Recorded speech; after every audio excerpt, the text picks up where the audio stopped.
오늘은 우리의 신앙을 망치는 그런 병폐에 대해서 좀 말씀을 나누겠습니다. 이 병폐라는 것이 무엇이냐면 사전적인 의미로 어떤 사물의 내부 안에 있는 옳지 못한 요소라고 합니다. 이것이 사전적인 정의인데 우리 아이들이 병폐라고 하면 그게 뭘까 좀 어려워할 것 같아서 알기 쉽게 그렇게 말씀을 드리면 이런 것입니다. 지금은 이제 좀 사양길로 접어들었지만 일전에 K1이라는 그런 격투기 그런 대회가 있었습니다. 일본에서 주로 열리고 그랬는데 거기 보면 아주 쟁쟁한 그런 그 선수들이 많이 있었습니다. 근데 이 선수 중에 한 명이 제롬느 벤너라는 프랑스인이 있어요. 이 사람의 별명이 뭐냐면 무관의 제왕이라고 합니다. 왜냐하면 챔피언들도 어느 때는 자기보다 더 잘하는 사람들 때려 눕히고 그래서 기량이 세계 챔피언을 할 수 있는 그 기량을 능가하는데 챔피언을 한 번도 못하는 거예요. 왜냐하면 병폐가 있었기 때문인 것입니다. 그의 운동 습관 가운데 뭐냐면 힘도 좋고 파워도 좋고 기술도 좋고 다 좋은데 결정적일 때 턱에 가드가 자꾸 내려와 가지고 턱 한 대만 맞으면 그냥 바로 실신해버리고 그냥 기절해버리고 이게 반복이 되는 거예요.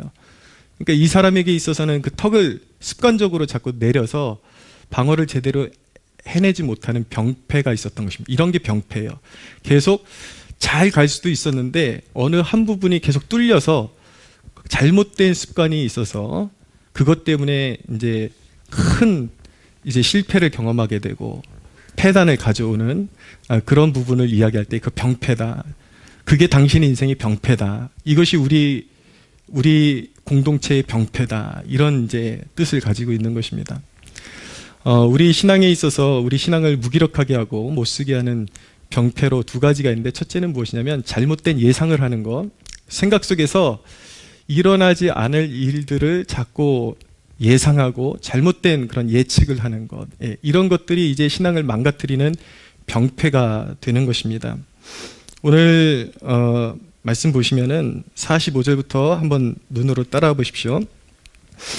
마리아에게 와서 예수께서 하신 일을 본 많은 유대인들이 그를 믿었으나 그 중에 어떤 자는 바리새인들에게 가서 예수께서 하신 일을 알리니라. 이에 대제사장들과 바리새인들이 공회를 모으고 이르되 이 사람이 많은 표적을 행하니 우리가 어떻게 하겠느냐. 만일 그를 이대로 두면 모든 사람이 그를 믿을 것이요 그리고 로마인들이 와서 우리 땅과 민족을 빼앗아 가리라 하니 라고 말씀하고 있습니다. 나사로가 죽은 자 가운데 살아났거든요. 근데 바리새인들 안에는 이 죽었던 사람이 살아난 거에 대해서는 기쁨이라고는 찾아볼 수가 없어요. 왜냐하면 그들의 생각의 관점이 너무나도 달랐기 때문인 것입니다. 그들에게는 기쁨은커녕 그들은 그 사건을 보면서 어떻게 생각했냐면 예수라는 사람이 정치적인 메시아로 등극을 하면 이제 유대 나라 안에서 세력이 확장될 것이고 그렇게 되면 로마가 그것을 진압하기 위해서 와서 우리 땅과 우리 민족을 빼앗아갈 것이다. 그렇게 예측을 한 것이죠. 사실은 여기에는 그들의 그 당시 종교 지도자들의 바리새인들의 기득권을 놓치기 싫어하는 그런 탐욕의 마음이 여기에 녹아져 있는 것입니다. 기득권을 중심으로 생각하니까 잘못된 예측을 하게 되는 거예요. 하나님의 뜻대로 생각하는 것이 아니라 혹시라도 내가 가지고 있는 기득권을 놓치게 될까 봐 그것을 두려워하는 마음으로 상황을 보니까 사람이 살아난 것에 대한 기쁨은 온데간데 없고 엉뚱한 상상을 하고 있는 것이죠. 예를 들면 이런 것입니다. 듣기 쉽게 설명을 드리면 한 영혼이 기도를 통해서 공동체의 기도를 통해서 살아났어요. 그리고 회복되는 은혜를 보게 되었어요. 그러면 그 간증을 나누면 그것이 공동체 안에서 기쁨이 되어야 되는데 어떤 사람들 안에서는 그것이 기쁨이 아니라 그 사람이 회복되고 살아난 것 안에서 하나님의 역사를 보는 것이 아니라 하나님 정말 위대하시구나. 그리고 우리의 기도를 들으시는구나. 거기에 포커스를 맞추는 것이 아니라 자기의 뭔가를 자기의 중요한 부분을 빼앗길 것 같은 그런 두려움을 느끼기 시작하는 것이죠. 거기에 동의하고 기뻐했다가는 나도 나도 기도의 자리로 불려나가야 될지 몰라. 나도 기도하라고 또 나한테 귀찮게 할지 몰라. 항상 이런 식으로 생각을 하는 거예요. 그러니까 항상 그런 어떤 자기에게 있는 것을 빼앗길 것을 염두에 두고 생각을 하니까 기쁨이 온데간데 없고 항상 잘못된 예측으로 갈 수밖에 없는 것이죠. 네. 자기 중심적으로 판단을 하고 잘못된 예측을 하는 것이 우리가 생각하는 것보다 더 심각한 폐단을 가져올 수 있다는 것을 알아야 되는 것입니다. 그런 생각들이 하나님과 하나님의 뜻을 대적하는 그러한 길로 우리를 끌어갈 수 있다는 것을 우리가 알아야 하는 것입니다. 오늘 어버이 주일로 보내고 있습니다. 분명히 부모를 공경하는 것은 하나님께서 우리에게 주신 가장 아름다운 계명 중에 하나입니다. 에베소 6장 2절에서 1절부터 2절에 보면 이렇게 말씀합니다. 자녀들아, 주 안에서 너희 부모에게 순종하라. 이것이 옳으니라. 내 아버지와 어머니를 공경하라. 이것은 약속이 있는 첫 계명이다.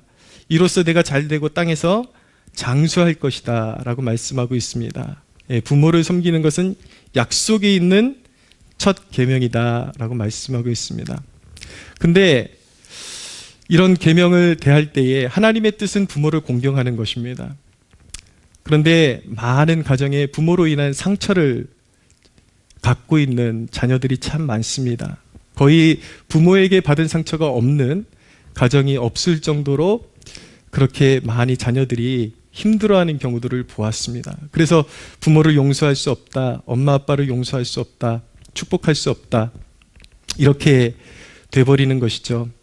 그러나 여러분, 그렇게 상처를 중심으로 안고 계속해서 판단하고 왠지 내가 부모에게 잘 해주면 부모에게 이용만 당할 것이다라는 그런 잘못된 예측이 사실은 그런 상처로 인한 판단이 왜 하나님께서 그것을 자꾸 하나님께서 그렇게 하지 말고 부모를 축복하고 부모를 공경하라고 말씀하시는가?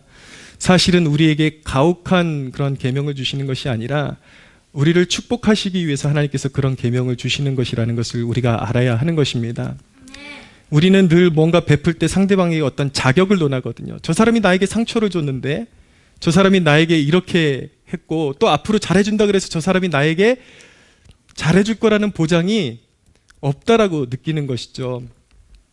근데 여러분, 상처는요, 상처를 그대로 안고 있으면 부모에게만 그 상처가 표출되는 것이 아니라 주변에 있는 인간관계의 모든 영역에 그 쓴뿌리가 자꾸 돋아나서 자꾸 하나님의 말씀에 어긋나는 그런 태도로 사람을 대하게 되는데, 그렇게 되면 그 상처를 가지고 누군가를 대할 때에 이제 누군가의 그 마음을 계속해서 찌르고 그런 안 좋은 일들을 행하게 되죠.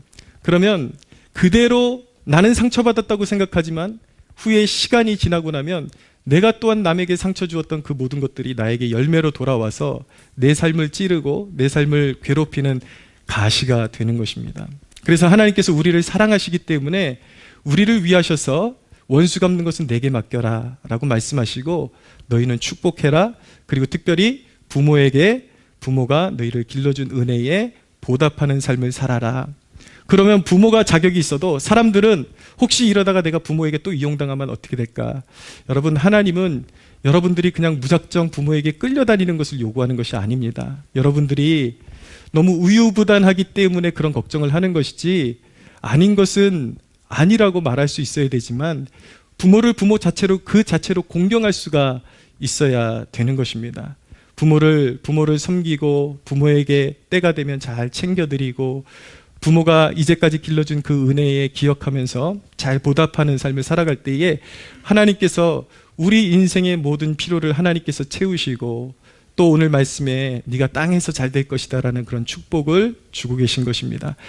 부모가 내가 받는 사랑을 이용하고 자꾸 인간적으로 대한다 그러면 하나님께서 그것을 막아주실 거예요. 그러나 내가 부모에게 잘할 수 있다면 하나님께서는 그 순종의 마음을 보시고 반드시 우리의 삶 가운데 좋은 열매를 주신다라는 것을 꼭 기억하시기를 바랍니다. 네. 그래서 항상 인간적인 생각으로 가면 안 돼요.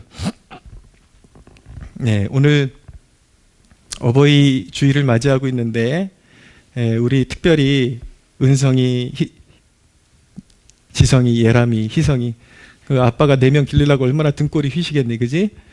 오늘 부모님 좀 이렇게 눕혀놓고 잘 등 좀 밟아드리고 그러거라. 그 가정은 좋을 것 같아요. 왜냐하면 무게를 선택할 수 있는 여지가 있어서 옵션별로 1번, 2번.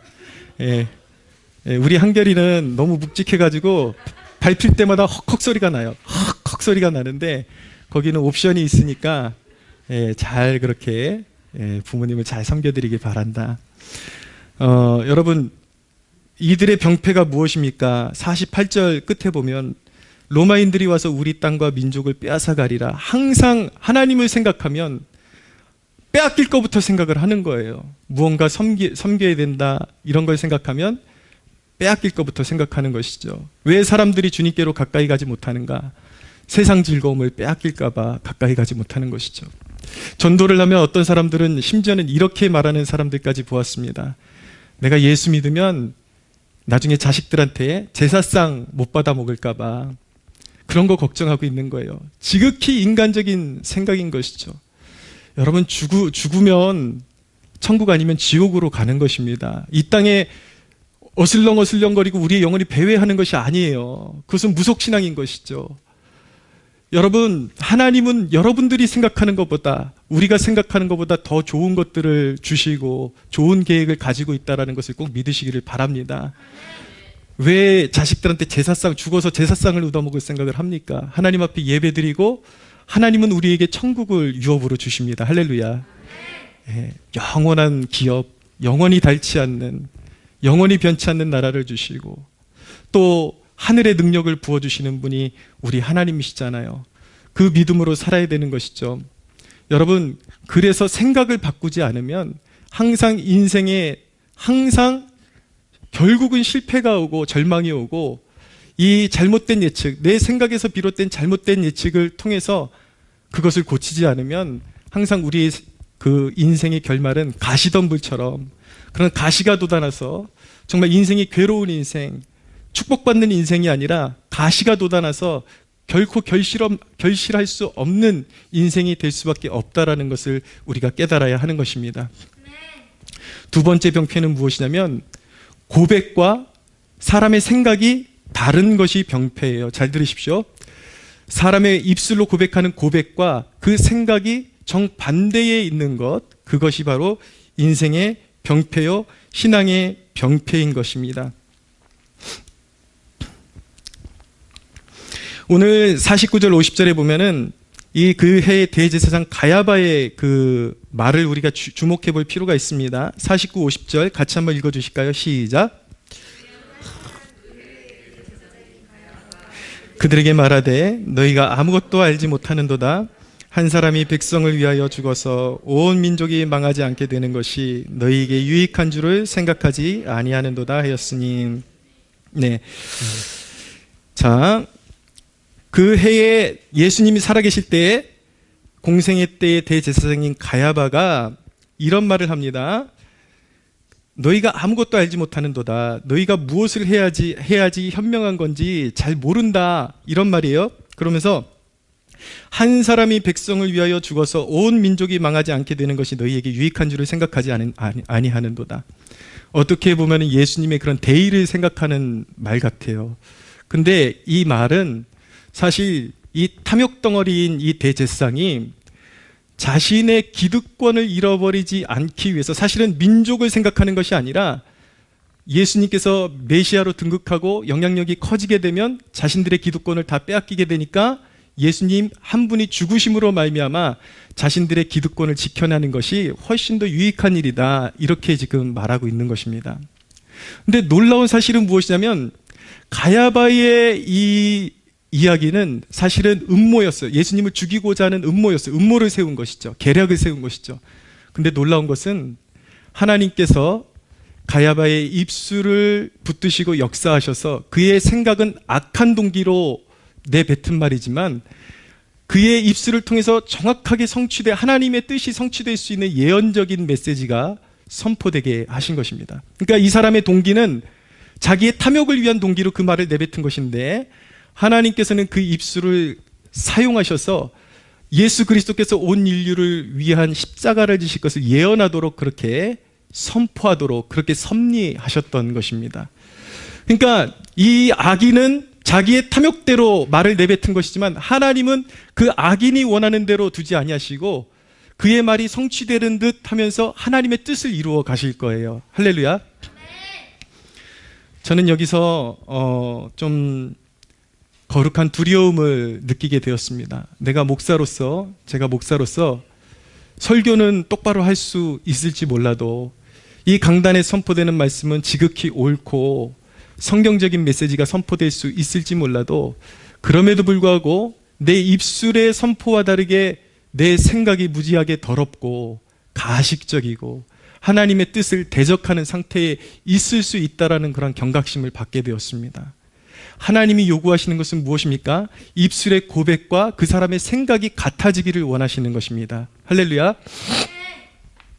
저는 여기서 두 가지를 배울 수가 있었습니다. 첫째는 하나님의 전능하심을 볼 수가 있었습니다. 무엇이냐면 악인은 악한 일을 도모하고 계획함으로 말미암아 예수 그리스도를 죽이려고 했습니다. 진멸하려고 했죠. 멸하려고 했죠. 그러나 하나님은 그 악인의 계획을 성취되는 것처럼 이루셔서 그 악인의 바람이 이루어지는 것이 아니라 오히려 하나님의 뜻이 이루어지고 오히려 그 악한 계획을 세웠던 악인들이 심판을 받고 그리스도를 부활하게 하실 계획을 가지고 계셨던 것입니다. 할렐루야. 여러분, 여기 위대한 하나님의 세상 경영에 대한 섭리가 여기 녹아져 있습니다. 악인들이 아무리 자기들이 하고 싶은 대로 하라고 내버려 두십시오. 그러나 우리는 하나님 앞에 신원하며 기도할 때에 하나님께서 그 악인들이 계획이 이루어지는 듯 하면서도 악인들이 자멸하는 길로 인도해 주실 것이라는 것을 우리는 믿어야 하는 것입니다. 세계의 경영의 주권은 누구에게 있습니까? 우리의 전능하신 하나님께 있음을 우리는 선포하고 믿는 것입니다. 할렐루야. 두 번째로 배우는 것은 무엇이냐면 사람이 생각의 변화가 없이도 얼마든지 신앙적으로 옳은 말을 내뱉을 수 있다라는 것입니다. 예언적인 말도 내뱉을 수 있고 신앙적으로 얼마든지 그럴듯한 말 내뱉을 수 있다라는 거예요. 근데 이것이 얼마나 두려운 일인지 아십니까? 발람이라는 구약의 선지자가 그랬습니다. 그는 이스라엘 백성들을 입술로는 축복했지만 그 마음에 채워져 있던 것은 무엇이었습니까? 거짓과 탐욕, 저주가 그 마음을 채우고 있었던 것이죠. 입술로는 하나님이 자꾸 막으시니까 어쩔 수 없이 자꾸 축복을 하는 거예요. 축복을 하지만 결국은 그 마음속으로는 끊임없이 저주를 하고 어떻게 하면 이스라엘을 올무에 걸리게 할까 잔머리를 굴리면서 어떻게 하면 그런 부와 영광을 자신이 차지할 수 있을까? 그것을 생각하는 탐욕 덩어리였다라는 것입니다. 그러나 성경이 말씀하는 바 진리의 말씀을 맛보고 그 열매가 쓴뿌리를 내는 자들은 하나님 앞에 결코 용서받지 못한다라고 성경이 말씀하고 있는 것입니다. 히브리서 6장에 있는 말씀 좀 읽어드리겠습니다. 히브리서 6장 4절 이하입니다. 한번 빛을 받고 하늘의 은사를 맛보고 성령에 참여한 바 되고 하나님의 선한 말씀과 내세의 능력을 맛보고도 타락한 자들은 다시 새롭게 하여 회개하게 할 수 없나니 이는 그들이 하나님의 아들을 다시 십자가에 못 박아 드러내놓고 욕되게 함이라 라고 말씀하고 있습니다. 진실한 말씀에 참여하고 그랬지만 그 말씀을 통해서 그 심령이 변화가 받아서 좋은 열매를 맺는 것이 아니라 쓴뿌리를 내는 자들은 결코 용서받지 못한다라는 것입니다. 가짜로 회개한 자들, 회개한 듯하지만 진정으로 회개를 이룬 적이 없는 자들은 결코 용서를 받지 못한다라는 것입니다. 여러분, 결국 말이라는 것은 행동을 통해서 입증되게 되어 있는 것입니다. 여러분, 말은 올바른 것 같은데 행동이 그릇된 것은 무엇 때문이냐면 행동은 바로 생각의 반영이기 때문에 그런 것입니다. 그 사람이 말은 나는 오른쪽으로 갈 거야 라고 그렇게 말해놓고 왼쪽으로 갔다면 사실은 그의 입술은 오른쪽을 지칭을 했지만 그의 생각, 그의 깊은 마음의 중심에 생각에 왼쪽이 있었다라는 것, 그것을 증명하는 것이죠. 그렇기 때문에 그 사람의 행실이 그의 실체인 것입니다. 그 사람의 포장된 말이 그의 실체가 아니라 그가 실제적으로 행동하는 그 자체가 그의 실체인 것입니다. 여러분, 여기에 바로 우리 시대를 분별할 수 있는 척도가 여기 있음을 우리는 알아야 됩니다. 아무리 그럴듯한 말을 내뱉어도 그 실체는 어디에서 증명되는 것이냐면 그 행동을 통해서 증명이 되는 것입니다. 여러분, 이 시대에 민주화 운동인이 이런 대학 시절에 민주화 운동인이 이런 것들을 했던 그런 소위 진보 세력들이 지금 권력을 꽉 잡고 민주화 그러고 있습니다. 그런데 여러분 보십시오. 그들의 행동을 보고서 당신들은 공산주의에 가깝다 그러면 그들이 하는 말이 무엇이냐면 지금 시대가 어느 시대인데 색깔론이냐 그러면서 이제 오히려 그런 것들을 지적하는 사람들의 색깔론이다 그러면서 프레임을 씌우는 것이죠. 그러나 여러분, 그들의 행동은 어떻습니까? 소위 민주화 운동을 지낸 사람들, 진보 정치인들, 진보주의자들, 이런 자들이 늘 입버릇처럼 내뱉는 것이 무엇입니까? 인권이 중요하다라는 것이잖아요. 인권. 그런데 그들의 행동은 무엇입니까? 그들의 열매는 무엇입니까? 얼마 전에도 제가 어느 기사를 보니까 이런 진보적인 생각을 가지고 있는 학교 교사들이 이런 젠더 교육을 아이들에게 은밀하게 시키기 위해서 자기네들끼리 이제 어떤 작전을 짠 문서 같은 것이 이제 나왔는데 거기에 보면은 이제 아이들에게 젠더 교육, 동성애를 옹호하고 그리고 성이 남자와 여자만 있는 것이 아니라 그 남자와 여자 사이에 여러 가지 성이 있을 수 있다라는 거. 너의 성이 무엇이냐? 그러면 너는 남자가 아닐 수도 있고 여자가 아닐 수도 있다. 네가 원하는 성을 선택하면 된다. 이런 몹쓸 교육을 누가 시키고 있는가? 이런 진보적인 가치관을 가진 교사들이 학교에 침투해가지고 그러는데 그런 것을 가르칠 때 간을 보기 위해서 혹시라도 아이들이 그것을 이상하게 생각하고 이제 반발을 할까봐 헤드폰을 씌우거나 아니면 서로 토론을 하지 못하게 해가지고 아이들에게 반발을 살 기회를 주지 말라는 그런 지침까지 내려오고 있더라고요. 그러면서 혹시라도 반발하는 아이들이 있거나 학부모가 반발하면 걔네들을 왕따시키고 나머지 애들을 이렇게 주입시키는데 이제 힘을 쏟으라는 그런 지침까지 내려오고 있는. 인권이 무엇입니까, 여러분? 우리는 사람들의 허황된 말에 속아서는 안 되는 것입니다. 분별의 기준점이 여기 있는 것입니다. 여러분, 옳은 것은 그의 말에 있는 것이 아니라 말이 옳아야 할 뿐 아니라 그의 행동이 같아야 하는 것입니다. 할렐루야. 인권이라 그러면 진짜 인권을 지켜줘야 되는 것이죠. 이 나라의 지금 병폐가 무엇입니까? 이 어둠이 무엇입니까? 진정한 인권을 생각하고 있습니까? 지금 세계적으로 북한의 그런 북한 주민들의 그런 완전히 짐승 취급받고 있는 그런 인권을 가장 묵살하는 나라로 우리나라가 지명되고 있지 않습니까? 어디 인권이 있습니까, 이 나라에? 그들에게 어디 인권이 있습니까? 말에 속아서는 안 되는 것입니다. 인권이 있습니까? 우리나라 공무원이 서해를 지키는 공무원이 북한군에게 총 맞고 시체가 불에 태워졌는데 누구 편입니까? 하는 말이 무엇인지 아십니까? 네, 북한군이 사람을 실수로 죽여놓고 화장까지 치러줬다. 사람 시신을 태웠는데 우리에게 말도 안 하고 시신까지 태워버렸는데 그것이 화장까지 해준 것이라고 미화시키는 세력들이 누구인 것입니까? 여러분, 그들의 행동이 실체임을 깨달으시기를 바랍니다. 시대를 분별하십시오. 신앙을 보십시오. 사람들은 말은 유수와 같이 잘합니다. 하나님께 내 삶을 드리고 싶다. 말은 유수와 같이 하지만 많은 사람들이 하나님을 위해서 조금의 시간 내는 것도 아까워하고 힘들어합니다. 내 삶의 모든 것이 주님의 것입니다 그러지만 헌금 하나 떼는 것도 너무 어려워합니다. 마음적으로. 내 삶의 순종의 열매를 하나님 앞에 드리기를 원합니다라고 그렇게 입버릇처럼 얘기하지만 성경을 한번 펴보지도 않아요. 여러분, 하나님의 뜻을 모르는데 뭘로 순종할 건데요, 도대체? 하나님께서 우리의 삶 가운데 요구하시는 뜻에 관심이 없는데 도대체 무슨 순종의 열매를 드릴 건데요? 성경을 덮어놓고 어떻게 순종의 열매를 드릴 수 있다라는 말인 것입니까? 입에 붙은 말장난인 뿐인 것이죠. 여러분, 하나님께서 우리에게 요구하시는 것은 무엇이냐면 우리가 그 고백하는 고백과 우리가 하나님을 사랑하는 그 행동이 같아지기를 원하시는 것입니다. 할렐루야.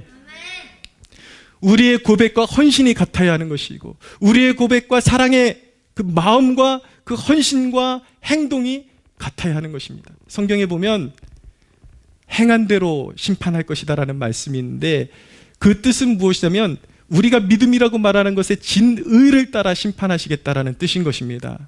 할렐루야. 예, 우리는 믿음으로 구원받습니다. 예수 그리스도를 믿음으로 구원받습니다. 그러나 우리의 행함은 믿음의 열매인 것입니다. 그 열매를 통해서 우리의 진의가 드러나는, 우리가 믿음이라고 하는 것의 진의가 드러나는 거예요. 여러분, 육신의 생각은 하나님과 원수가 된다라고 말씀하고 있습니다. 이 생각이 바뀌지 않으면 결코 하나님 앞에 순종할 수 없고 좋은 열매를 맺을래야 맺을 수가 없는 것입니다. 회개란 무엇입니까? 그것은 애초에 우리의 생각과 마음에서부터 일어나야 하는 것입니다. 할렐루야. 히브리서 9장에 있는 말씀 읽어드립니다. 영원하신 성령으로 말미암아 흠없는 자기를 하나님께 드린 그리스도의 피가 어찌 너희의 양심을 죽은 행실에서 깨끗하게 하고 살아계신 하나님을 섬기게 하지 못하겠느냐. 성령께서 이루시는 회개는 우리의 마음을 씻으시는 것입니다. 생각을 씻으시는 것입니다. 사랑하는 여러분, 우리의 비틀어진 생각부터 회개해야 될 줄로 믿습니다. 여러분, 생각을 고쳐먹어야 합니다.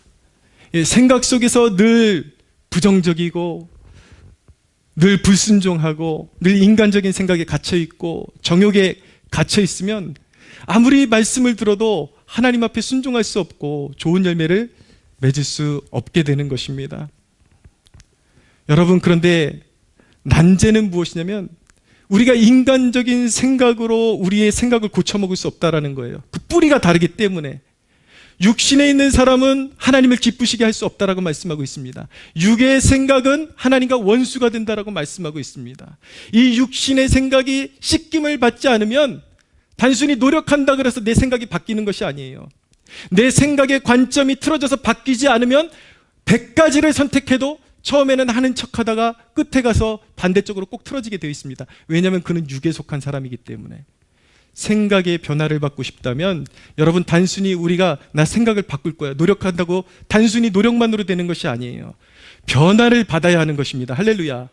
성령으로 말미암아 성령께서 우리 안에 임하셔서 우리 마음을 터치하시고 우리의 생각을 터치하실 때에 항상 인간적으로 기울었던 우리 생각을 바꾸어서 하나님을 향할 수 있도록 하나님께서 변화시켜 주시는 것입니다. 할렐루야.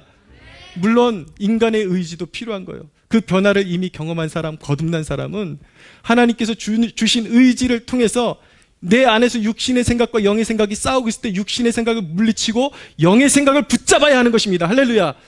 그러나 영의 생각 자체가 마음속에 들어와 있지 않은 사람은 노력한다고 해서 우리의 생각이 영의 생각이 되는 게 아니에요. 우리의 본질이 바뀌어야 하는 것입니다. 사랑하는 여러분, 우리의 생각이 정욕의 자소가 돼서는 안 되는 것이고 정욕이 머무르는 방이 돼서는 안 된다는 것입니다. 우리의 생각이 정욕의 자소가 아니라 믿음의 자소, 믿음이 채워지는 방이 되어야 할 줄로 믿으시기 바랍니다. 방법은 한 가지입니다. 주님의 은혜를 구하는 것입니다. 주님, 내 생각을 바꾸어 주십시오. 아직도 상처에 매여 있는 내 생각, 내 마음, 부정적인 생각, 늘 말씀을 읽지만 말씀이 적용되지 않아요. 왜? 내 생각이 육이니까. 내 육의 생각을 씻어 주십시오. 불가능성에서 하나님의 기적을 바랄 수 있는 그 믿음이 내 생각을 채우게 하여 주시옵소서. 할렐루야. 오늘 하나님 앞에 구하십시오. 오늘 주 예수 그리스도 앞에 주님의 보혈로 내 생각을 씻어 주십시오. 그리고 성령 안에서 생각할 수 있는 영적인 힘이 내 안에 임하게 하여 주옵소서. 할렐루야. 예, 오늘 그렇게 간구하는 백성들에게 하나님께서 그 생각을 변화시켜 주시고 하나님 앞에 순종할 수 있는 의지를 부어주실 줄로 믿습니다. 우리 하나님께 영광의 박수 올려드리겠습니다.